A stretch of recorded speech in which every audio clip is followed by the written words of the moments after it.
Hello नमस्कार दोस्तों, मैं हरेंद्र कुमार आप सभी का दोस्त, आप सभी को इंजीनियर हरेंद्र क्लासेज में स्वागत करता हूं। जैसा कि दोस्त हम लोग प्रतिदिन क्विज करते हैं, क्विज के ही बीच में या अंत में या बीच मझधार में हम कभी भी क्वेश्चन पूछ लेते हैं। तो क्वेश्चन मेरा कल का था कि बताइए औरंगजेब के पत्नी का नाम, औरंगजेब के पत्नी का क्या नाम था जिसकी याद में औरंगजेब ने बीबी का मकबरा बनवाया था। कब? तो 1678 ईस्वी में। बीबी का मकबरा कब? 1678 ईस्वी में। किसने बनाया था बाबू? औरंगजेब ने। कहाँ पर?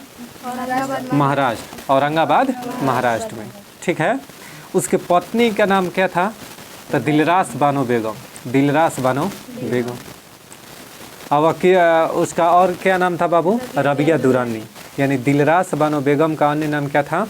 रबिया दुरानी। उसी की याद में किसने? औरंगजेब ने बीबी का मकबरा का निर्माण करवा दिया। ठीक, आइए। और नेक्स्ट क्वेश्चन था मेरा कि बताइए जम्मू कश्मीर के शीतकालीन राजधानी, दो राजधानी है ना, एक है ग्रीष्मकालीन और दूसरा शीतकालीन। तो जम्मू कश्मीर के ग्रीष्मकालीन राजधानी श्रीनगर है, जबकि शीतकालीन राजधानी जम्मू है। जबकि शीतकालीन राजधानी कहाँ है? जम्मू है। ठीक है। चलिए दोस्त, हम आज के क्विज को स्टार्ट करते हैं। एक कल का और क्वेश्चन था कि बताइएगा कि नेल्सन मंडेला कितने वर्ष तक जेल में जीवन अपना यापन किए थे? तो 27 वर्ष तक। कितना? 27 वर्ष तक जेल में जीवन बिताए थे। और क्या था मेरा कि नेल्सन मंडेला दिवस कब मनाया जाता है बाबू? 18 जुलाई को। कब? 18 जुलाई को। नेल्सन मंडेला के पुस्तक का क्या नाम था बाबू? A long walk to freedom. A long walk to किसकी पुस्तक का नाम देखा था? Nelson Mandela. खुद ही कहते। A common wheel, common wheel के किसकी पुस्तक है? एनी बेसेंट के। सिर जिसने चांदनी पीली किसकी आत्मकथा है? एस सोमनाथ के, जो कि अभी इसरो के चेयरमैन है। सिर जिसने चांदनी पीली। आइए, आज का हम लोग जो होमवर्क दिया जाता है दोस्त अपने टेलीग्राम चैनल पर, मेरा टेलीग्राम चैनल का नाम है इंजीनियर हरेंद्र क्लासेस, यानी ER हरेंद्र क्लासेस। ठीक है। उससे आप नहीं जुड़े हैं तो कृपया करके जुड़ जाइएगा। और उसी पर डे का टास्क दिया जाता है, यानी होमवर्क दिया जाता है। आप याद करके मेरे क्विज में आप ज़रूर शामिल होइएगा। ठीक। देखिए, कल का मेरा टास्क में था कि प्रमुख पुरस्कार एवं सम्मान, यानी नोबेल प्राइज जो है कब कब किसको मिला, नोबेल प्राइज क्या है, ऑस्कर पुरस्कार क्या है, या डिफरेंट टाइप के जितने भी पुरस्कार हैं सभी का ज़बरदस्त चर्चा होने जा रहा है। ठीक है। आप इसी वीडियो में बने रहिएगा, दिल और दिमाग लगा कर देखिएगा। ठीक है। सुनिए, नोबेल प्राइज की बात करते हैं। नोबेल प्राइज कब से बाबू, इसका स्थापना कब हुआ नोबेल प्राइज का? 1901 ईस्वी में। 1901 ईस्वी से नोबेल प्राइज देना शुरू हुआ। 1901 ईस्वी से नोबेल प्राइज देना शुरू हुआ। ठीक। प्रति वर्ष कब दिया जाता है बाबू? 10 दिसंबर को नोबेल प्राइज दिया जाता है, क्योंकि 10 दिसंबर को अल्फ्रेड नोबेल का पुण्यतिथि है। पुण्यतिथि माने जो मृत्यु हुआ था ना, तो 10 दिसंबर को उनके ही पुण्यतिथि के उपलक्ष्य में क्या किया जाता है कि प्रति वर्ष 10 दिसंबर को नोबेल प्राइज दिया जाता है। ठीक। नोबेल, अच्छा, अल्फ्रेड नोबेल ने 1867 ईस्वी में डायनामाइट की खोज किया था। अल्फ्रेड नोबेल ने डायनामाइट की खोज कब किया था बाबू? 1867 ईस्वी में। और यह केमिकल इंजीनियर थे। ठीक। अल्फ्रेड नोबेल क्या थे बाबू? केमिकल इंजीनियर थे। ठीक है। अच्छा जी, देखिए, जिसने 1867 में डायनामाइट की खोज की। स्वीडिश लोगों ने 1896 में जब उनकी मृत्यु के बाद उनके द्वारा पुरस्कारों के बारे में पता चला, उन्होंने जब उनकी वसीयत पढ़ी, जब कहाँ के लोगों ने, स्वीडिश लोग जो थे ना, ठीक है, स्वीडिश लोग जब उनकी वसीयत पढ़ी, वसीयत माने कहने का मतलब है कि उनके द्वारा जो लिखा गया वक्तव्य था अपना, ठीक है, उसको जब पढ़ा स्वीडिश लोगों ने, तब उनको एहसास हुआ कि अरे वो कुछ कहना चाहते थे। तो उन्हीं के उपलक्ष्य में दिया जाता है। अब विश्व के इसका अगर पूछेगा कि नोबेल प्राइज का कीमत कितना है बाबू, यानी कितना इसका कीमत है, तो आप समझ जाइए कि 58,96,000 से भी ज़्यादा है। कितना है? इकाई, दहाई, सैकड़ा, हज़ार, 10,000, लाख, 10 लाख, करोड़, यानी 5,89,60,000। 5,89,60,000 अमेरिकी डॉलर के सबसे अधिक गौरवशाली पुरस्कार नोबेल फाउंडेशन द्वारा प्रदान किया जाता है। और नोबेल प्राइज एक क्षेत्र में अधिकतम 3 व्यक्तियों को ही दिया जा सकता है। क्या बोला मैं? नोबेल प्राइज एक क्षेत्र में, यानी जैसे भौतिकी का हो गया, रसायन का हो गया। पहले तो बता दें कि नोबेल प्राइज 6 क्षेत्रों में दिया जाता है। कितने क्षेत्र में बाबू? 6 क्षेत्र में। 1968 ईस्वी से देना स्टार्ट हुआ। 1968 ईस्वी में अर्थशास्त्र में के क्षेत्र में, सुनिए, 1968 में घोषणा हुआ और 1969 में सर्वप्रथम अर्थशास्त्र के क्षेत्र में नोबेल प्राइज देना शुरू हुआ। बात समझ में आ गया ना? नहीं, 1968 में घोषणा हुआ था। ठीक है, 1968 में। 1969 में सर्वप्रथम दिया गया था ना, याद है ना? ठीक, अब देखिए यहाँ तक तो हो गया। चलिए दोस्त, आगे बताइएगा। ये तो नोबेल प्राइज का हो गया अर्थशास्त्र के क्षेत्र में। अब बताइएगा कि नोबेल पुरस्कार विजेता भारतीय मूल के व्यक्ति कौन कौन थे। ठीक है, देखिए रविंद्रनाथ टैगोर को गीतांजलि के लिए 1913 ईस्वी में नोबेल प्राइज मिला था। तो साहित्य के क्षेत्र में नोबेल प्राइज से सम्मानित प्रथम एशिया के प्रथम व्यक्ति, भारत के नहीं पूरे एशिया के प्रथम व्यक्ति कौन थे? रविंद्रनाथ टैगोर। कब इनको नोबेल प्राइज मिला था? 1913 ईस्वी में। इनके किस पुस्तक के लिए? तो गीतांजलि के लिए। और गीतांजलि का अंग्रेजी में अनुवाद W.B. ईट्स ने किया था। W.B. ईट्स ने किया था। ठीक है, आइए सीवी रमन को इसके रमन प्रभाव यानी प्रकीर्णन से, रमन प्रभाव किससे? तो प्रकाश के प्रकीर्णन से संबंधित है। इसके लिए इन्हें 1930 ईस्वी में भौतिक का नोबेल पुरस्कार मिला था। किसको बाबू? सीवी रमन को। सीवी रमन को कब? 1930 ईस्वी में रमन प्रभाव के लिए इनको 1930 में नोबेल प्राइज मिला था। अगला है हरगोविंद खुराना। हरगोविंद खुराना को 1968 ईस्वी में कृत्रिम जीन संश्लेषण के लिए चिकित्सा के क्षेत्र में नोबेल प्राइज मिला था। कब? 1968 ईस्वी में। मदर टेरेसा को समाज सेवा के क्षेत्र में, सोचिए, नोबेल प्राइज समाज के सेवा यानी समाज सेवा संबंधी कार्यों के लिए 1979 ईस्वी में 1979 ईस्वी में मदर टेरेसा को नोबेल प्राइज मिला था। ठीक, अगला सुब्रमण्यम चंद्रशेखर को 1983 में इनके चंद्रशेखर सीमा की खोज के लिए, चंद्रशेखर सीमा का वैल्यू कितना होता है बाबू? 1.44। याद आ रहा है कुछ? ठीक है, ऐसे करके होता है चंद्रशेखर सीमा।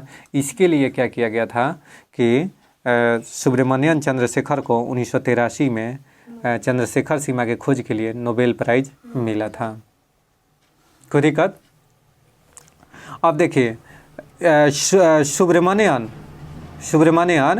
और कौन बाबू?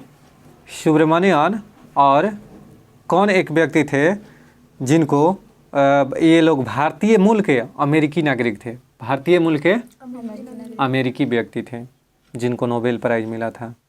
एस चंद्रशेखरन 1983 में इनको चंद्रशेखर सीमा खोज के लिए नोबेल प्राइज मिला था। अमर्त्य सेन 1998 में, इसने भारत के व्यक्ति थे अमर्त्य सेन। इसे 1998 में कल्याणकारी अर्थशास्त्र के लिए नोबेल प्राइज मिला था। कब? 1998 में। अमर्त्य सेन को 1998 में कल्याणकारी अर्थशास्त्र के लिए नोबेल प्राइज मिला था। V.S. नैपाल, इन्हें 2001 में साहित्य का नोबेल प्राइज मिला था। V.S. नैपाल को 2001 में साहित्य का नोबेल प्राइज मिला था।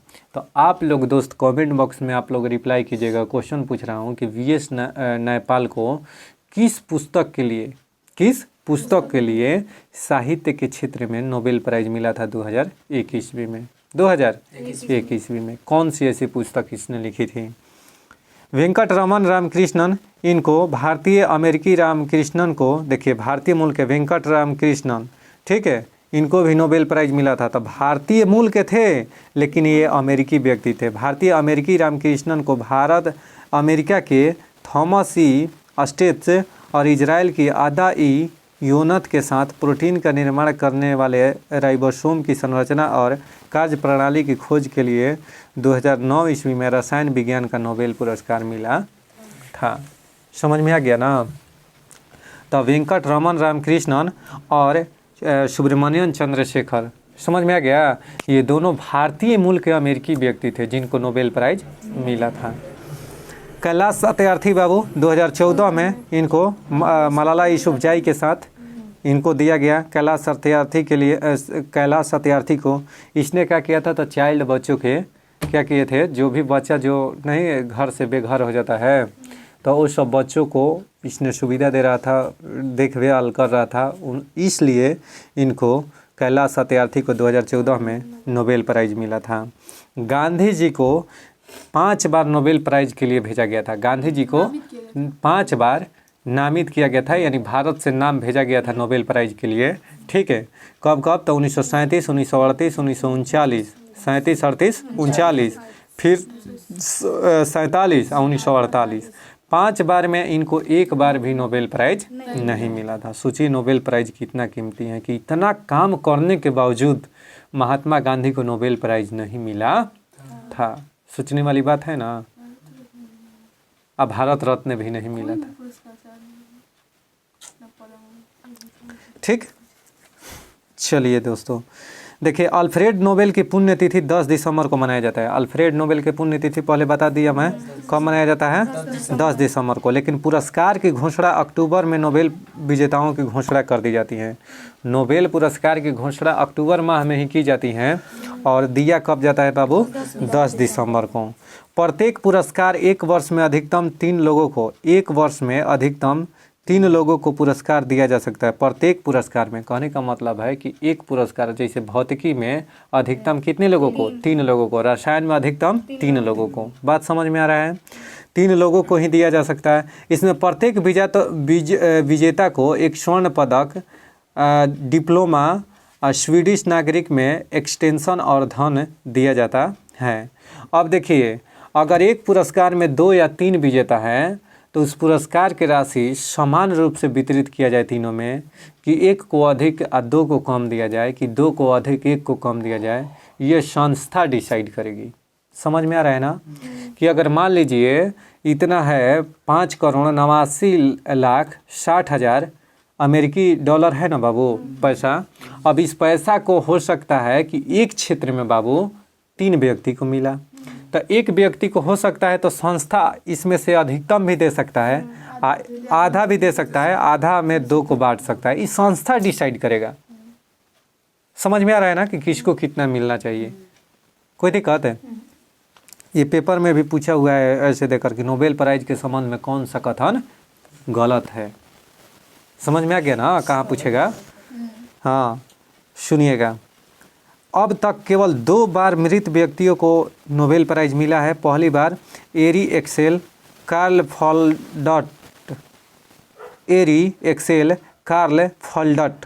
फॉल्डट को 1931 में, और दूसरी बार संयुक्त राष्ट्र महासभा के महासंघ के महासचिव डैम हैमरशोल्ड को 1961 में दिया गया था। यानी अब तक नोबेल प्राइज़ 2 ही मृत व्यक्तियों को दिया गया है। एक तो कार्ल फॉल्डट थे और दूसरा हैमरशोल्ड। कार्ल फॉल्डट और हैमरशोल्ड 2 ही व्यक्ति 1931 ईस्वी में और 1961 ईस्वी में मृत व्यक्ति थे। चलिए 1974 में नियम बना दिया गया कि मरणोपरांत किसी भी व्यक्ति को नोबेल पुरस्कार नहीं दिया जाएगा। तो कब से यह घोषणा हो गया कि किसी भी मृत व्यक्ति को नोबेल प्राइज नहीं दिया जाएगा? कब से? 1974 से। 1974 से। तो आप लोग बताइएगा दोस्त कि कब घोषणा हुआ कि भारत रत्न मृत व्यक्ति को नहीं दिया जाएगा?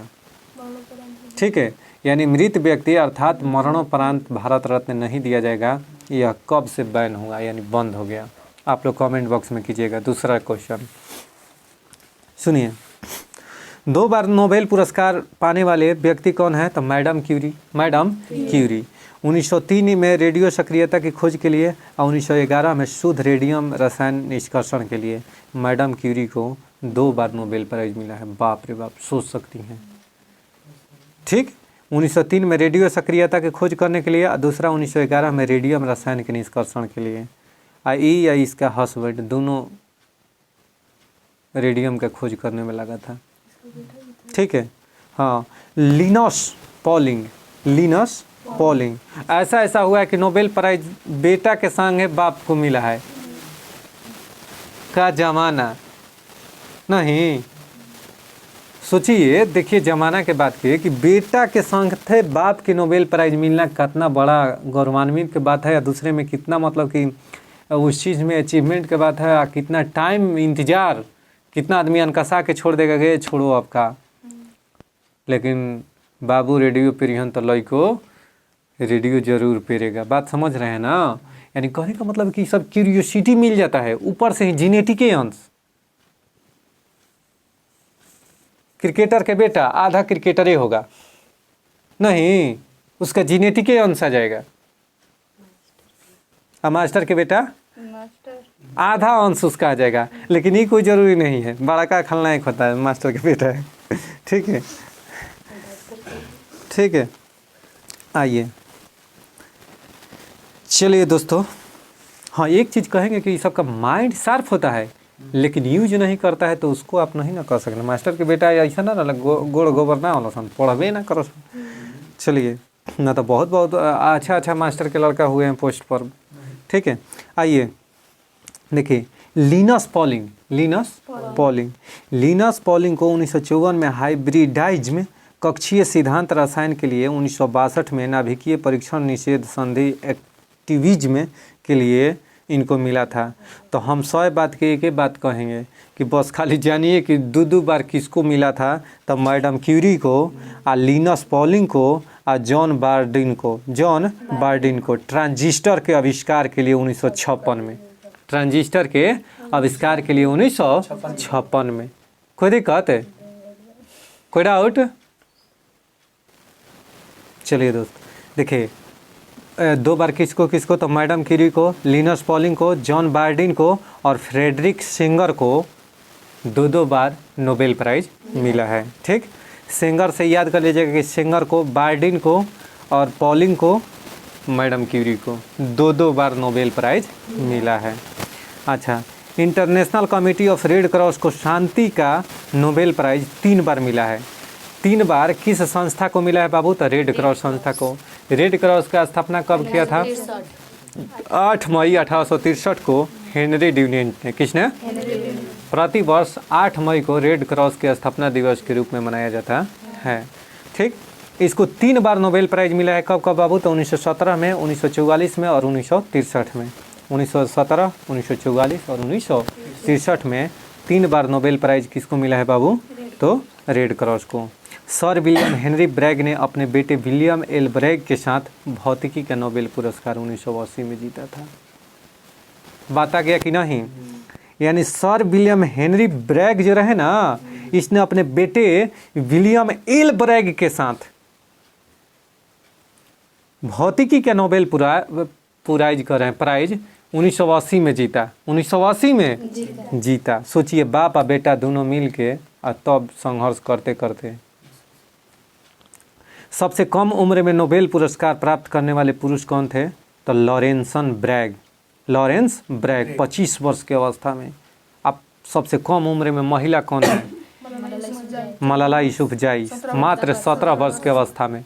और 2014 में, कब? 2014 में। पेड़ नहीं, ये पाकिस्तान में इन पर फायरिंग किया गया था, आतंकवादी हमला। ये क्या कर रही थी कि पाकिस्तान में लड़कियों को स्कूल भेज रही थी, और जबकि वहाँ के मुस्लिम कह रहे थे कि स्कूल नहीं जा सकती, लड़कियाँ घर में ही रहेगी। तो उसी के खिलाफ ही अगेंस्ट में काम की। तो वहाँ के आतंकवादियों ने इस पर ताबड़तोड़ फायरिंग किया था, जिसमें इनका एक्सीडेंट भी हो गया था, यानी घौदाहिल भी हो गई थी, इंजर्ड हो गई थी। कदे कहते ये है मलाला यूसुफजई की कहानी। मात्र 17 वर्ष की अवस्था में इनको 2014 में नोबेल प्राइज। अब भारत के कौन उस समय? कैलाश सत्यार्थी को। ठीक है, असहाय बच्चों के लिए कैलाश सत्यार्थी को याद रखिएगा। सबसे अधिक उम्र में आर्थर एस्किन ने नोबेल प्राइज जीता है। सबसे अगर अधिक उम्र में नोबेल प्राइज पूछेगा ना कि किसको मिला है बाबू, तो आर्थर एस्किन को सबसे अधिक उम्र में नोबेल प्राइज मिला है। किसको? आर्थर एस्किन को। और सबसे कम उम्र में नोबेल प्राइज प्राप्त करने वाले कौन थे? तो लॉरेंस ब्रैग। इनके पिता का नाम हेनरी ब्रैग था। इन्होंने दोनों को 1980 में नोबेल प्राइज़ मिला था। और जबकि सबसे कम उम्र के महिला कौन है जिनको नोबेल प्राइज़ मिला था? तो मलाला यूसुफ़ज़ई। द्वितीय विश्व युद्ध के समय 1940 से 42 तक नोबेल प्राइज़ नहीं दिया गया था। अब पूछेगा कि नोबेल प्राइज़ के मरणोपरांत कब से घोषित हुआ नहीं देना? तो 1974 से। ये तो चीज़ क्लियर हो गया, 1974 से। अच्छा, कब नोबेल प्राइज़ देना स्थगित हो गया था पूर्णतः? तो 1940 से 42 तक। द्वितीय सेकेंड वर्ल्ड वार चल रहा था उस समय, 1939 से 45 तक सेकेंड वर्ल्ड वार चला था ना, जिसमें 61 देशों ने भाग लिया था। कितने देश ने? और प्रथम विश्व युद्ध में 37 देशों ने भाग लिया था। कोई कहते? आइए ऑस्कर पुरस्कार की ओर बढ़ते हैं। ऑस्कर पुरस्कार की शुरुआत 1929 ईस्वी में हुई थी। कब बाबू? 1929 ईस्वी में हुई थी। ठीक। ऑस्कर पुरस्कार यह फिल्म के क्षेत्र में दिया जाता है। यह फिल्म जगत का सबसे प्रतिष्ठित पुरस्कार है। कौन? ऑस्कर पुरस्कार। यह पुरस्कार national academy of motion pictures arts and sciences संयुक्त राज्य अमेरिका द्वारा दिया जाता है। यानी संयुक्त राज्य अमेरिका की एक संस्था है, उसका नाम क्या है? तो मोशन पिक्चर, देखिए, national academy of motion picture arts and sciences, इस संस्था द्वारा प्रतिवर्ष ऑस्कर पुरस्कार दिया जाता है। ठीक है। इसका ऑफिशियल नाम एकेडमी अवार्ड ऑफ मेरिट है। यानी इसका अगर ऑफिशियल नाम बात करें तो एकेडमी अवार्ड ऑफ मेरिट है। यह पुरस्कार प्रतिवर्ष फरवरी माह में हॉलीवुड के कोडेक थिएटर में आयोजित एक भव्य समारोह में प्रदान किया जाता है। यानी कोडेक थिएटर में प्रतिवर्ष ऑस्कर पुरस्कार फरवरी महीने में दिया जाता है। प्रथम ऑस्कर अवार्ड समारोह रूजवेल्ट होटल में हुआ था। अगर पूछ देगा कि प्रथम ऑस्कर समारोह जो हुआ था वह किस होटल में हुआ था बाबू? तो रूजवेल्ट होटल में हुआ था। इस पुरस्कार में दी जाने वाली प्रतिमा काली मेटल बेस पर सोने की परत चढ़ाकर बनाई जाती हैं। इसे पाने वाले लोगों में ही एग्रीमेंट करवा लिया जाता है कि अगर वे बेचेंगे नहीं, वे कभी बेचेंगे नहीं। यानी जब ऑस्कर पुरस्कार दिया जाता है ना, तो उसी समय एग्रीमेंट करा लिया जाता है कि आप इसे कभी बेचिएगा नहीं। अगर बेचिएगा तो इसी संस्था को $1 एकेडमी को ही दीजिएगा। यानी इसी संस्था को सबसे पहले $1 एकेडमी को ही दीजिएगा। यानी $1 में ही आप एकेडमी को दे दीजिएगा, बेचना भी होगा तो। ठीक। ऑस्कर के साथ नोबेल प्राइज़ को भी प्राप्त करने वाले प्रथम व्यक्ति जॉर्ज बर्नार्ड शॉ, याद रखिएगा। वह कौन से ऐसे व्यक्ति थे जिनको ऑस्कर के साथ साथ नोबेल प्राइज़ भी मिला था? वह व्यक्ति थे जॉर्ज बर्नार्ड शॉ। 1925 में साहित्य में नोबेल प्राइज़ और 1938 में बेस्ट स्क्रीन प्ले के लिए ऑस्कर पुरस्कार मिला था जॉर्ज बर्नार्ड शॉ। बहुत खतरनाक क्वेश्चन। वह कौन से ऐसे व्यक्ति थे जिनको नोबेल प्राइज़ के साथ साथ ऑस्कर अवार्ड भी मिला था? तो वह व्यक्ति जॉर्ज बर्नार्ड शॉ थे। 1925 में इनको साहित्य के लिए नोबेल प्राइज़ मिला था और 1938 में बेस्ट स्क्रीन प्ले के लिए ऑस्कर प्राइज़ भी मिला था। ऑस्कर एवं साहित्य के लिए नोबेल पुरस्कार प्राप्त करने वाले दूसरे व्यक्ति बॉब डिलन है। बॉब डिलन, जिसे 2000 ईस्वी में ऑस्कर और 2016 में गीतकार के रूप में साहित्य का नोबेल पुरस्कार मिला था। किसको? बॉब डिलन को। तो इसको तो नहीं, आप केयर कीजिएगा जॉर्ज बर्नार्ड शॉ पर, क्योंकि यह आए दिन पेपर में पूछा करता है। महबूब खां की मदर इंडिया, यानी मदर इंडिया फिल्म के लिए 1958 में सर्वश्रेष्ठ विदेशी भाषा फिल्म की श्रेणी में नामांकन पाने वाली पहली फिल्म थी। देखिए, सर्वश्रेष्ठ विदेशी भाषा में क्या होता है कि हम अपने देश से इस फिल्म को नामांकित कर दिए। अब सर्वश्रेष्ठ माने हर देश अपना अपना भेजता है कि हमारे देश का ये फिल्म अच्छा है, हर साल भेजा जाता है ऑस्कर के लिए। अब उसमें बेस्ट फिल्म के कैटेगरी में चुनाता है, नहीं हुआ कि सब देश भेजा अपना अपना, उसमें हुआ कि टॉप 10 चुन लिया गया। तो उसमें 1958 में सर्वश्रेष्ठ विदेशी भाषा फिल्म की श्रेणी में नामांकन पाने वाली पहली फिल्म थी मदर इंडिया। कौन थी? भेंटा नहीं, भेंटा खाली नामांकन मिला। चल गया स्क्रीन पर कि ये भी बेस्ट नामांकित में, कोई दिक्कत है। अच्छा, ऑस्कर पाने वाली पहली भारतीय फिल्म भानु अथैया की है, ठीक है, गांधी फिल्म में भानु अथैया है। ऑस्कर पाने वाली पहली भारतीय महिला कहेगा तो भानु अथैया है, जिसने गांधी फिल्म में रिचर्ड एटनबरो की कॉस्ट्यूम डिजाइनिंग के लिए पुरस्कार जीती थी। यानी गांधी फिल्म जो था ना, इसमें कॉस्ट्यूम डिजाइनिंग के लिए, जो कॉस्ट्यूम डिजाइनिंग माने ना मेकअप आर्टिस्ट रहती हैं, कोई दिक्कत है, मेकअप आर्टिस्ट, तो उसको झाड़ झूर के रेडी कर देना, तो उसके लिए इनको किसको, भानु अथैया को, ठीक है, क्या मिला था बाबू, ऑस्कर अवार्ड। तो बताइए वह कौन सी ऐसी महिला थी जिनको प्रथम बार ऑस्कर अवार्ड मिला था, भारतीय महिला कौन थी, भानु अथैया। कौन थी बाबू, भानु अथैया। कब इनको मिला था, भानु अथैया को ये नहीं दिया है, ठीक है। अब देखिए, मदर इंडिया को 1958 में सर्वश्रेष्ठ विदेशी भाषा फिल्म के लिए नामांकित किया गया था। तो ऑस्कर में नामांकित होने वाला प्रथम फिल्म कहेगा तो मदर इंडिया। कब, 1958 में। लेकिन उसको मिला नहीं था, केवल नामांकित हो गया था कि हाँ चल गया। नहीं होता है कि 10 फिल्म को सिलेक्टेड किया गया, अब उसमें जो बेस्ट करता है उसको ऑस्कर अवार्ड दिया जाता है। सुनिए, सत्यजीत रे पहले भारतीय थे जिन्हें सिनेमा की उपलब्धियों के लिए 1992 में ऑस्कर का लाइफ टाइम अवार्ड मिला था। अरे भगवान, देखिए, सत्यजीत रे ऐसे पहले भारतीय थे जिनके सिनेमा में उपलब्धियों के लिए 1992 में ऑस्कर का लाइफ टाइम अवार्ड मिला था। किसको, सत्यजीत रे को, ठीक। रहमान मैग्सेसे पुरस्कार, रहमान मैग्सेसे पुरस्कार एशिया का नोबेल कहा जाता है इसको। रहमान मैग्सेसे अवार्ड को एशिया का नोबेल प्राइज कहा जाता है। यह पुरस्कार फिलीपींस की सरकार द्वारा दिया जाता है, ठीक। वहाँ के फिलीपींस के राष्ट्रपति थे।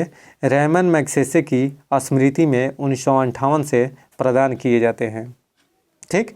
इस पुरस्कार की स्थापना अप्रैल 1957 में की गई थी। यानी रहमान मैग्सेसे पुरस्कार की स्थापना कब हुई थी, 1957 में। और जाकर 1958 में क्या हुआ बाबू, सर्वप्रथम इस पुरस्कार को देना शुरू हुआ, रहमान मैग्सेसे पुरस्कार। एशिया का सबसे प्रतिष्ठित पुरस्कार है। यह जो पुरस्कार है एशिया का प्रतिष्ठित पुरस्कार है, इसलिए इसे एशिया का नोबेल कहा जाता है। किसको, रहमान मैग्सेसे पुरस्कार को। इस पुरस्कार के तहत विजेता को स्वर्ण पदक तथा $50,000 दिए जाते हैं। यह पुरस्कार 5 क्षेत्रों में दिया जाता है: शासकीय सेवा के लिए, समुदाय नेतृत्व के लिए, जन सेवा के लिए, पत्रकारिता, साहित्य और रचनाकर संचार कला के लिए, अंतर्राष्ट्रीय समझ के लिए यह पुरस्कार दिया जाता है। यह पुरस्कार पहली बार रवीश कुमार को दिया गया था। किसको, रवीश कुमार, पत्रकार जो है ना, इनको रहमान मैग्सेसे पुरस्कार मिला है, ठीक। सुनिएगा, मान बुकर पुरस्कार। कौन बुकर, मान बुकर पुरस्कार 1969 में दिया जाने वाला यह साहित्य के क्षेत्र में नोबेल पुरस्कार है। यानी बाबू अगर साहित्य का नोबेल पुरस्कार कह दे, देखिए वो एशिया का नोबेल, एगो तो नोबेल वो हो गया अल्फ्रेड नोबेल वाला, एक हो गया कौन कि एशिया का नोबेल, और एक हो गया भारत का नोबेल। भारत का नोबेल कहने का मतलब है बाबू कि साहित्य का नोबेल किसे कहते हैं, मान बुकर पुरस्कार को। इसका स्थापना 1969 में, कब है, 1969 में। बुकर कंपनी एवं ब्रिटिश प्रशासक संघ द्वारा संयुक्त रूप से दिया जाता है। यह जो पुरस्कार है ना, यह पुरस्कार बुकर कंपनी एवं ब्रिटिश प्रशासक संघ द्वारा दिया जाता है। यह पुरस्कार किसी एक कथाकृति के लिए राष्ट्रमंडल देशों के कथाकारों को ही दिया जाता है।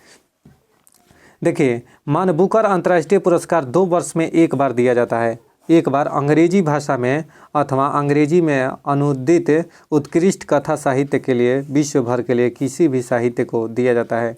सबसे खास बात तो आप लोग को करंट में भी बताया था कि बुकर पुरस्कार, मान बुकर पुरस्कार ऐसा पुरस्कार है जो केवल अंग्रेजी भाषा में साहित्य जो रचना होता है ना, पुस्तक, उसी के लिए दिया जाता है।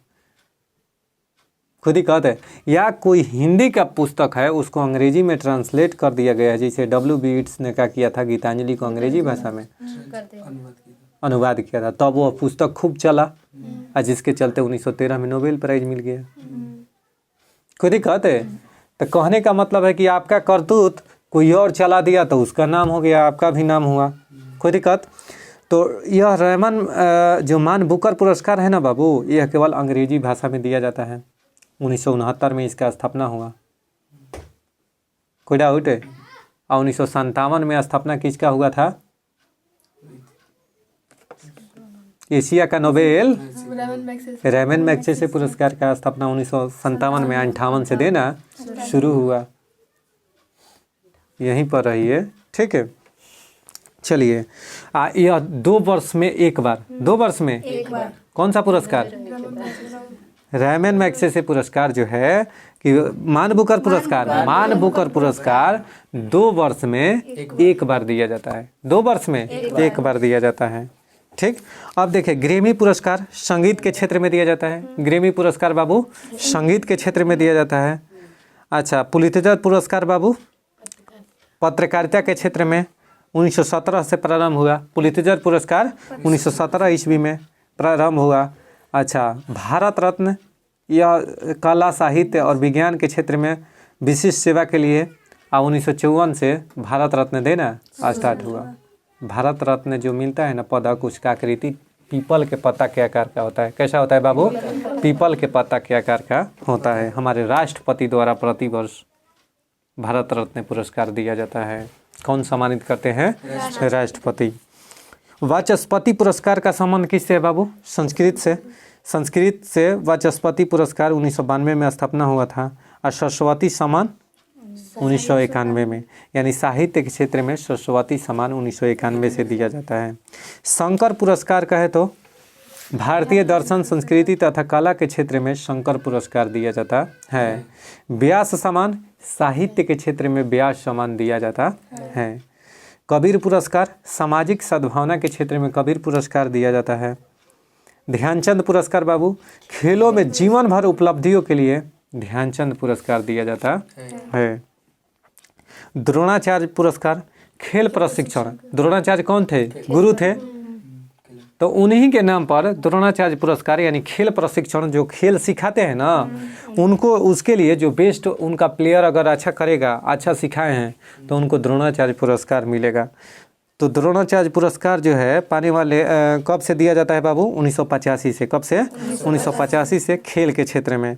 अर्जुन पुरस्कार 1961 ईस्वी से खेल के क्षेत्र में भी दिया जाता है।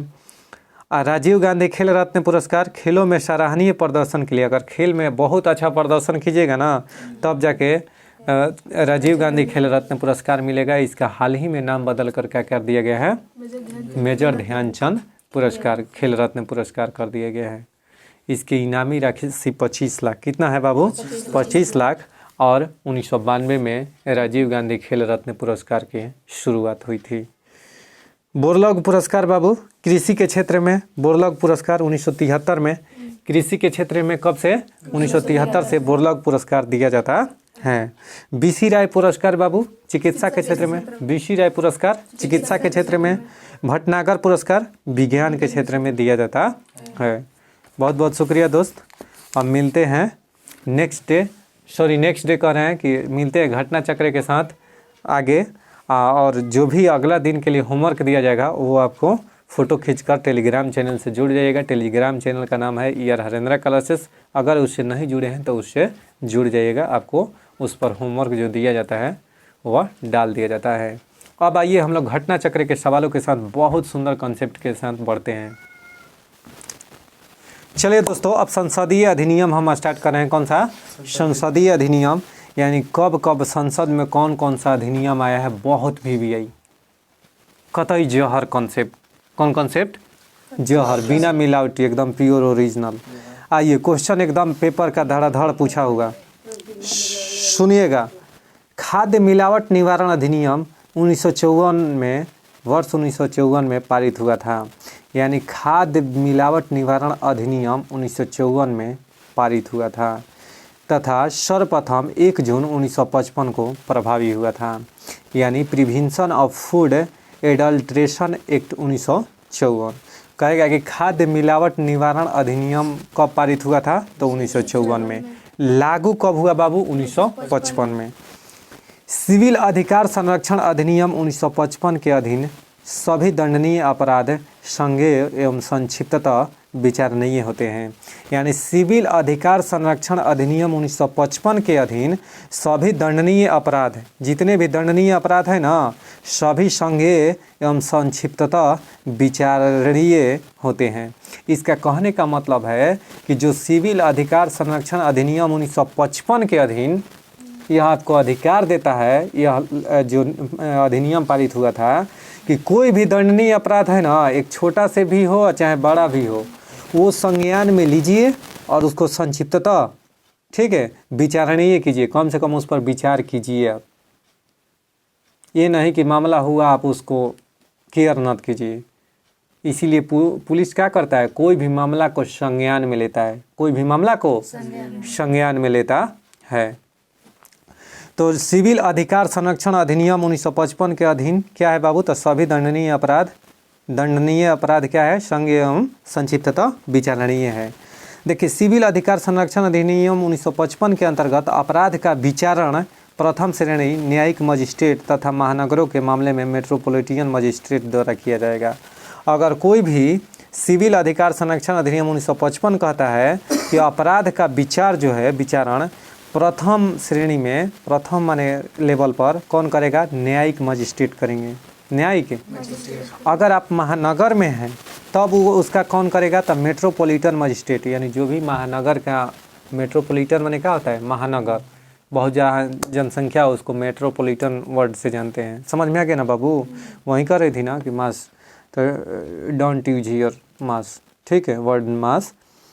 तो इसका कहने का मतलब है कि मेट्रोपॉलिटन मजिस्ट्रेट द्वारा किया जाता है। घर, ये तो समझ गई कि 1955 में सिविल अधिकार संरक्षण अधिनियम जो था, यह कहता है कि अगर कोई भी इसके अंतर्गत अपराध होता है तो इसका प्रथम विचार ये प्रथम श्रेणी न्यायिक मजिस्ट्रेट द्वारा किया जाएगा। अगर महानगर में होगा तो वह किसके द्वारा बाबू, मेट्रोपॉलिटन मजिस्ट्रेट द्वारा किया जाएगा। घरेलू हिंसा से महिलाओं का संरक्षण अधिनियम 2005 आज 26 अक्टूबर 2006 से लागू हुआ। घरेलू हिंसा से महिलाओं का संरक्षण, घरेलू हिंसा, घर में झगड़ा वगैरह होता, कलह पूरा चालू बा, मारधार, तो घरेलू हिंसा से महिलाओं का संरक्षण अधिनियम 2005 है, इसे लागू 2006 से किया गया है। इसके तहत क्या किया गया है कि अगर कोई भी आपको प्रताड़ित करे ससुरा में, कोई भी मारे पीटे डांटे, ठीक है, या कोई भी प्रकार के अगर घरेलू हिंसा बा आपके साथ हो रहा है, तो आप को यह अधिकार देता है सरकार कि घरेलू हिंसा से महिलाओं का संरक्षण के लिए 2005 के अधिनियम है 2006 से लागू हुआ। ठीक है, कि आप जाकर कंप्लेन दर्ज कराकर अपना निवारण कर सकती हैं। तो घरेलू हिंसा संरक्षण अधिनियम कब, 2005। लागू कब हुआ बाबू, 2006 में, 2006 में। सिविल अधिकार संरक्षण अधिनियम कब, 1955। और 1955 में ही नागरिक संशोधन अधिनियम भी है, नागरिकता अधिनियम भी कब आया था, सर्वप्रथम 1955 में ही नागरिकता संशोधन अधिनियम 1955। खाद्य मिलावट निवारण अधिनियम 1954। अच्छा सुनिएगा, क्रिमिनल ट्राइब्स एक्ट सर्वप्रथम 1871 से अधिनियमित हुआ था। क्रिमिनल ट्राइब्स एक्ट सर्वप्रथम 1871 में अधिनियमित हुआ था। यह तो याद हो गया। अनुसूचित जाति और अनुसूचित जनजाति यानी अत्याचार निवारण अधिनियम 1989 भारत में 30 जनवरी 1990 को लागू हुआ। यानी अगर एसी एसटी के साथ अगर किसी प्रकार का अत्याचार होता है तो उसका भी एक अधिनियम है 1989 जो कि 90 में लागू हुआ। चलिए, अनुसूचित जाति और अनुसूचित जनजाति अत्याचार निवारण अधिनियम 1989 जो है, इसके उद्देश्यों को क्रियान्वित करने के लिए केंद्र सरकार के पास नियम बनाने की शक्ति है। किसके पास नियम बनाने की शक्ति है? एसी एसटी के संबंधित, एसी एसटी से संबंधित तो केंद्र सरकार के पास। अच्छा सर, यह अधिनियम संरक्षा विभेद के सिद्धांत पर आधारित है। यह जो अधिनियम है वह संरक्षा विभेद के सिद्धांत पर आधारित है। इस अधिनियम के तहत गिरफ्तारी पूर्व जमानत पूर्णतः निषिद्ध है। गिरफ्तारी तो होगा ही, उससे पूर्व आपका जमानत पूर्णतः निषिद्ध है। गिरफ्तारी से पूर्व आपका जमानत निषेध है। बिना गिरफ्तार हुए आप जमानत नहीं हो सकते। बेल बाहर भी आदमी करा लेता है। तो इसलिए एसी एसटी एक्ट इतना खतरनाक है कि कब धराइएगा मत इसके गोपचा में। समझ रहे हैं भाई साहब? गोपचा माने कहने का मतलब है कि इसके अंदर, समझ में आ रहा है ना? इसका कहने का मतलब है कि SC/ST इतना अधिनियम खराब है एक्ट कि अगर कोई आप हरिजन से या कोई भी SC/ST लड़का लड़की के साथ अगर किसी प्रकार का दुर्व्यवहार करते हैं या कोनो प्रकार के लड़की के साथ मार झगड़ा करते हैं ना, या महिला के साथ है, तो समझ जाइए कि वो सीधा चल जाएगी कोर्ट। कौन?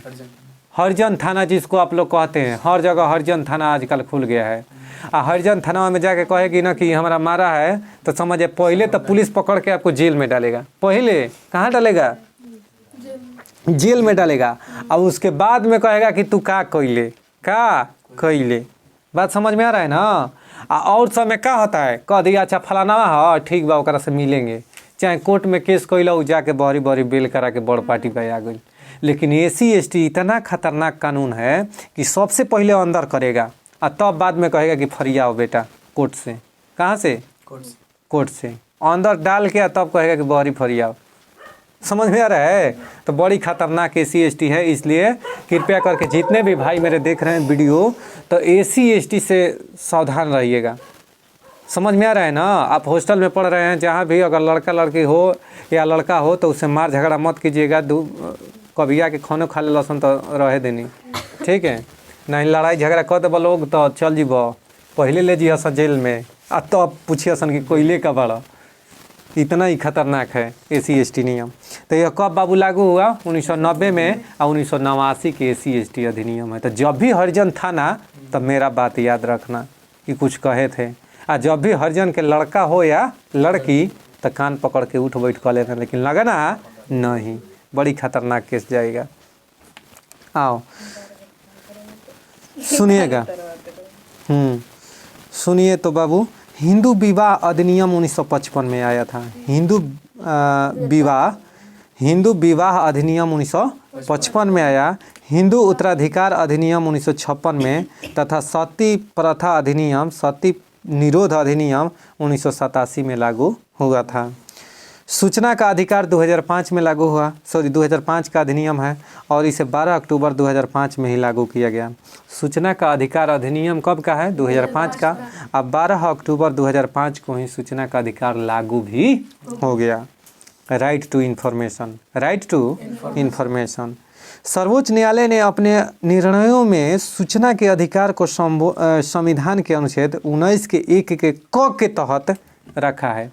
ये अभी क्वेश्चन कई बार अभी हाल फिलहाल दरोगा में पूछा है ये क्वेश्चन कि राइट टू इन्फॉर्मेशन, सूचना के अधिकार को किस अनुच्छेद के अंतर्गत रखा गया है?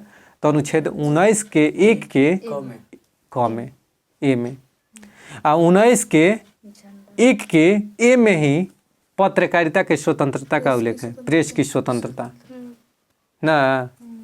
कोई दिक्कत? सूचना का अधिकार उद्देश्य, अधिनियम का उद्देश्य सार्वजनिक अधिकरणों से सूचना प्राप्त करना।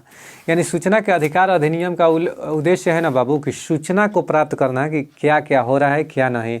आज RTI जो लगाता है ना, कोई भी बहाली मान लो निकाला, भाई साहब ध्यान दीजिएगा, कोई भी बहाली निकाला, मान लो बिहार पुलिस हो गया, चाहे बिहार दरोगा हो गया, या कोई भी अन्य परीक्षा कब होगा, या कितना फॉर्म अप्लाई हुआ है, कितना रिजल्ट गड़बड़ी हुआ, सब RTI से पता चल जाता है।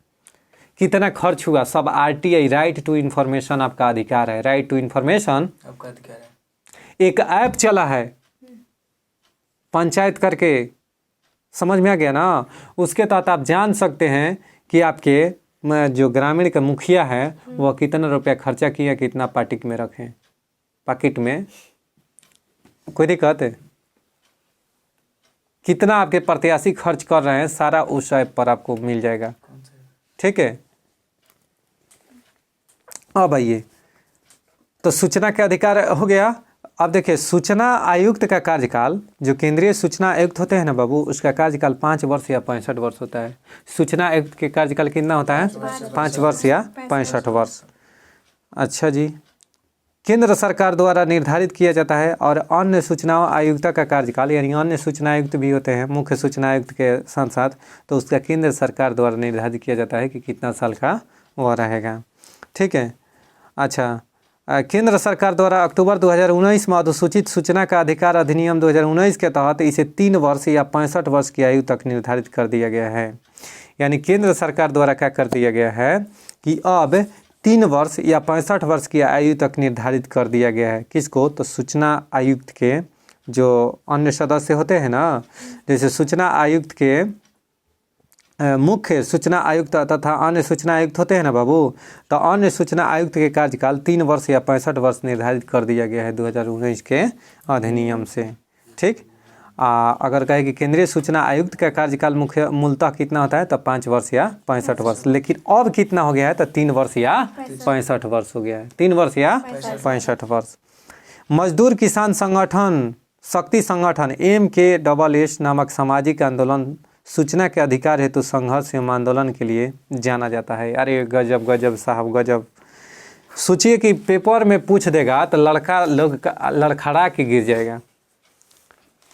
खाली तनी सा बदल दिया ना, हर लड़का रटा हुआ। सूचना का अधिकार 2005 से सर लागू कब हुआ? 12 अक्टूबर 2005 को। सूचना का अधिकार RTI क्या करता है क्या? अब पूछ देगा कौन समिति या किसके सिफारिश पर राइट टू इन्फॉर्मेशन लागू हुआ था, कौन सा ऐसा संगठन था जो इसके लिए लड़ा था? तो MKSS यानी इसका नाम क्या है बाबू? तो मजदूर किसान शक्ति संगठन। मजदूर किसान शक्ति संगठन। ठीक है, M से मजदूर, K से किसान, S से शक्ति और S से संगठन। कोई इंग्लिश नहीं, सीधा खड़ी हिंदी। खड़ी हिंदी। किसान के फार्मर ना, नॉट फार्मर, खाली किसान। तो मजदूर किसान शक्ति संगठन इस आंदोलन के कहने पर राइट टू इन्फॉर्मेशन आया था। बहुत बढ़िया क्वेश्चन, आज जान जाइए, मोस्ट वैल्यूएबल क्वेश्चन भी यही। नमित शर्मा बनाम भारत संघवाद। नमित शर्मा बनाम भारत संघवाद सूचना के अधिकार अधिनियम 2005 से संबंधित है। अब पूछेगा कि नमित शर्मा बनाम भारत संघवाद का संबंध किससे है? तो सूचना के अधिकार से। राष्ट्रीय हरित न्यायाधिकरण अधिनियम 2010 का है। ये तो कई बार पूछा है, NGT नेशनल ग्रीन ट्राइब्यूनल। इतना बार इसका फुल फॉर्म पूछ दिया है ना SSC की, कहिए मनाई। National green tribunal, NGT national green tribunal. N से नेशनल, G से ग्रीन और T से ट्राइब्यूनल। यह कब का अधिनियम है बाबू? 2010 का अधिनियम है। राष्ट्रीय हरित न्यायाधिकरण अधिनियम यानी NGT 2010 का अधिनियम है। इसके द्वारा देश में एक ही NGT का गठन किया गया है। NGT का गठन किया गया है। ठीक, पंचायतें यानी पेशा एक्ट पढ़ाए थे आपको a lot of days before, बहुत कुछ दिन पहले आप लोगों को पढ़ाए थे। ठीक है, यानी पंचायती अनुसूचित क्षेत्रों के विस्तार अधिनियम, यानी इसको शॉर्ट में पेशा कहते हैं, PESA पेशा एक्ट। कई बार पूछता है कि पेशा एक्ट, तो पंचायत एक्सटेंशन। ठीक है, यानी पंचायती अनुसूचित क्षेत्रों में विस्तार अधिनियम 1996 में पारित किया गया। कब बाबू? 1996। तब पेशा एक्ट कब का है? 1996 के। अनुसूचित क्षेत्रों में स्वशासन स्थापित करने के उद्देश्य से इसको स्थापित किया गया था। अब आइए, किस वर्ष खाद्य मिलावट निवारण अधिनियम प्रथम बार लागू हुआ था बाबू? 1954 में। कब? 1954 में। प्रभावी कब से हुआ था? 1955 में। सिविल अधिकार संरक्षण अधिनियम 1955 के अधीन सभी दंडनीय अपराध हैं क्या? तो संज्ञेय और क्या? संक्षिप्ततः विचारणीय। पढ़ाए हैं, ये सब पूछा हुआ क्वेश्चन है दोस्त। सिविल अधिकार संरक्षण अधिनियम 1955 के अंतर्गत अपराध का विचार किस न्यायालय द्वारा किया जाता है? तो प्रथम श्रेणी के न्यायिक मजिस्ट्रेट द्वारा। ठीक है, प्रथम श्रेणी के न्यायिक मजिस्ट्रेट द्वारा। चलिए दोस्तों, अब हम लोग करेंट अफेयर्स की ओर बढ़ते हैं। बहुत लाजवाब आज के करेंट चला रहे हैं। ठीक है, सुनिएगा। इकोनॉमिस्ट इंटेलिजेंस यूनिट के कॉस्ट ऑफ लिविंग रिपोर्ट 2023 में शीर्ष स्थान पर सिंगापुर एवं ज्यूरिख को प्राप्त हुआ है। ज्यूरिख कहाँ है बाबू? तो स्विट्जरलैंड में। और स्विट्जरलैंड के राजधानी बाबू बर्न। स्विट्जरलैंड के राजधानी बर्न। तो सुनिए, इसमें टॉप 10 में 2 एशियाई शहर सिंगापुर और हांगकांग को शामिल किया गया है। अब बताइए कि हांगकांग के राजधानी कहाँ है? विक्टोरिया। हांगकांग के राजधानी और साइप्रस कहाँ की राजधानी है? निकोसिया की राजधानी साइप्रस। बहुत सुंदर। सुनिएगा, बिल्ड साइप्रस के राजधानी निकोसिया है, ठीक है। सुनिए, इसमें टॉप 10 में 2 एशियाई शहर सिंगापुर और हांगकांग शामिल है। लेकिन अगर कहेगा कि कॉस्ट ऑफ लिविंग इंडेक्स में सबसे ऊंचा कौन, तो सिंगापुर और ज्यूरिख। ज्यूरिख कहाँ के है? और सिंगापुर, तो सिंगापुर आप लोग जानते हैं, सिंगापुर के राजधानी सिंगापुर सिटी। अच्छा सर, यह मामला क्या है कि कॉस्ट ऑफ लिविंग इंडेक्स में कहने का मतलब है कि सबसे महंगा शहर अगर आप रहिएगा यहाँ पर तो सबसे हाई फाई महंगा शहर। बोल्ड कुरुक्षेत्र अभ्यास भारत प्लस सिंगापुर के बीच हुआ है। बोल्ड कुरुक्षेत्र अभ्यास का आयोजन किस देश के बीच? तो भारत और सिंगापुर के बीच। सिम्बेक्स का आयोजन भारत और सिंगापुर के बीच। सिम्बेक्स युद्धाभ्यास किसके बीच? तो भारत और सिंगापुर के बीच। बोल्ड कुरुक्षेत्र भारत और सिंगापुर के बीच। फीफा का मुख्यालय ज्यूरिख स्विट्जरलैंड में ही है। फीफा का मुख्यालय कहाँ है? ज्यूरिख स्विट्जरलैंड में ही है। कोई डाउट? फीफा की स्थापना कब हुआ था बाबू? 1904 ईस्वी में। और फीफा के मुख्यालय कहाँ है? ज्यूरिख स्विट्जरलैंड में। ज्यूरिख स्विट्जरलैंड में। सुनिएगा, सूचकांक एक तरफ मतलब कि किस चीज़ का है सूचकांक बता रहा हूँ। जैसे जेंडर गैप इंडेक्स में अगर पूछेगा ना तो कौन सा स्थान है बाबू भारत का? 127। 127। जेंडर गैप इंडेक्स में भारत का स्थान 127। भूखमरी सूचकांक में 111। भूखमरी सूचकांक में कितना है? 111 है। अब प्रेस स्वतंत्रता सूचकांक में कौन है? प्रेस स्वतंत्रता सूचकांक में कौन सा स्थान है? तो 161वां। प्रेस स्वतंत्रता सूचकांक में कौन है? 161वां स्थान है। हाल ही में नए सौर मंडल की खोज नासा ने की है। नए सौर मंडल की खोज नासा ने की है। नासा ने नए तारे की खोज की है जिसका नाम HD 110067 है। एगो मोबाइल नंबर के आधा मोबाइल नंबर है, ठीक है। यानी कहने का मतलब HD 2212067, ठीक है। यह तारा के नाम है। क्या के नाम है? तारा का नाम। इस तारा का निर्माण 4 अरब साल पहले हुआ था। यह पृथ्वी से 100 प्रकाश वर्ष की दूरी पर है।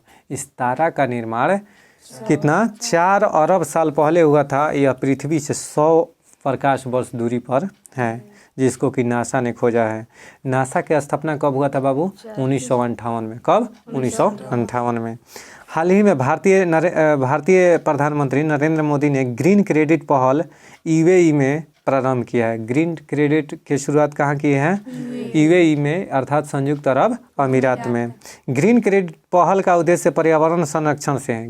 ग्रीन क्रेडिट पहल का संबंध किससे, उद्देश्य क्या है बाबू? तो पर्यावरण संरक्षण से।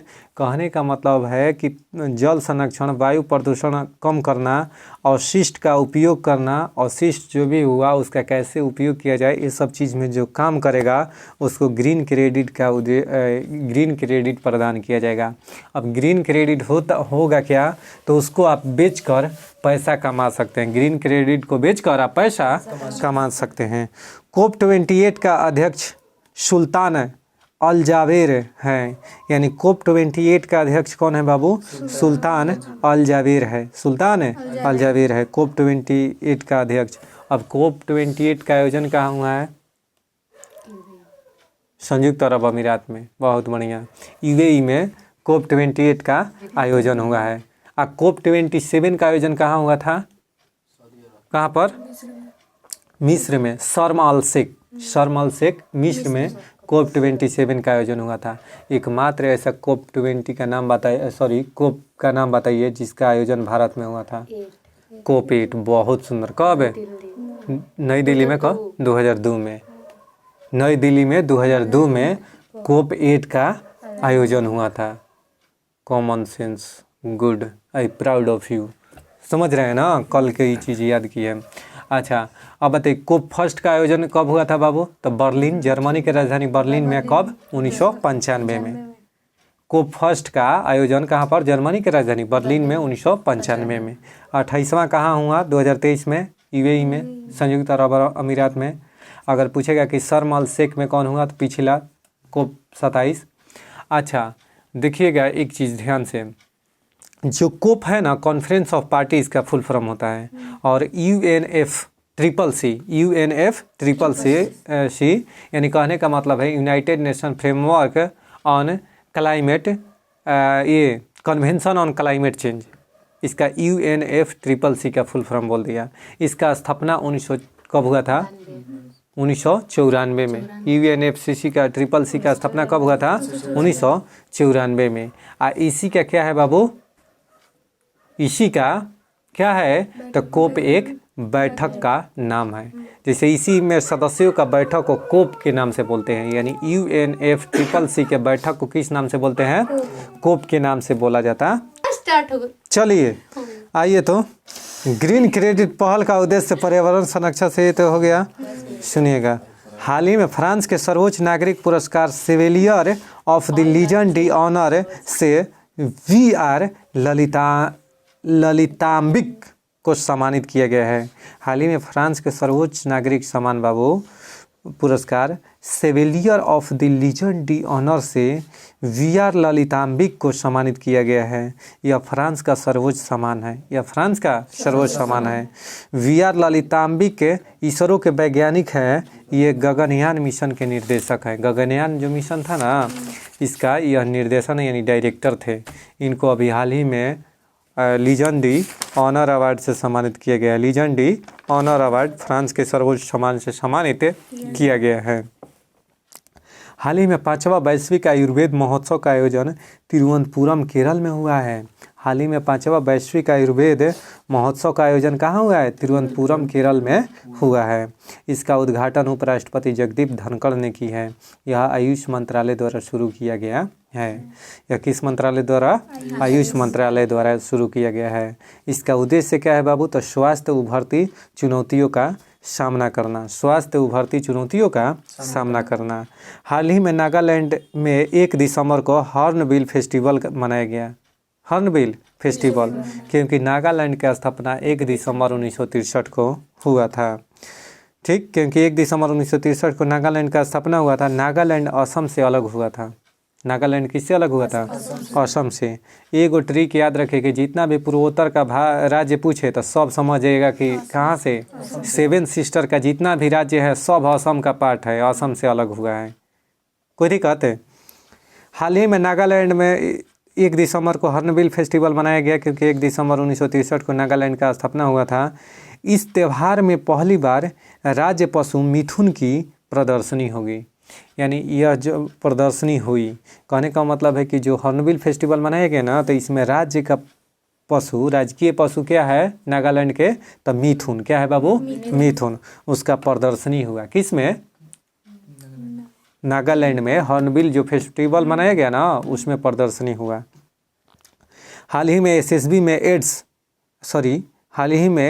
में एड डी कैंप बनने वाली पहली महिला मनीषा पाढ़ी है। मनीषा पाढ़ी उड़ीसा के, पानी ना पाढ़ी, ठीक है, मनीषा पाढ़ी, ठीक है, उड़ीसा के रहने वाली है।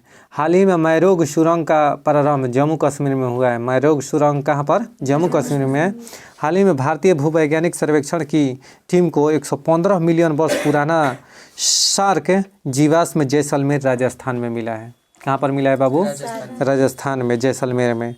हाल ही में एम्पलीफाई 2.0 पोर्टल आवास और शहरी मंत्रालय ने प्रारंभ किया है।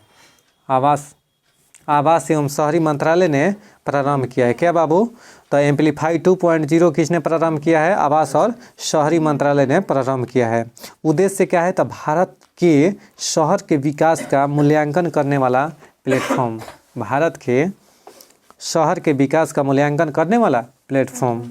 हाल ही में केंद्रीय मंत्री नितिन गडकरी ने लग्जरी जहाज क्लासिक इंपीरियल का शुभारंभ केरल में किया है। कहाँ पर?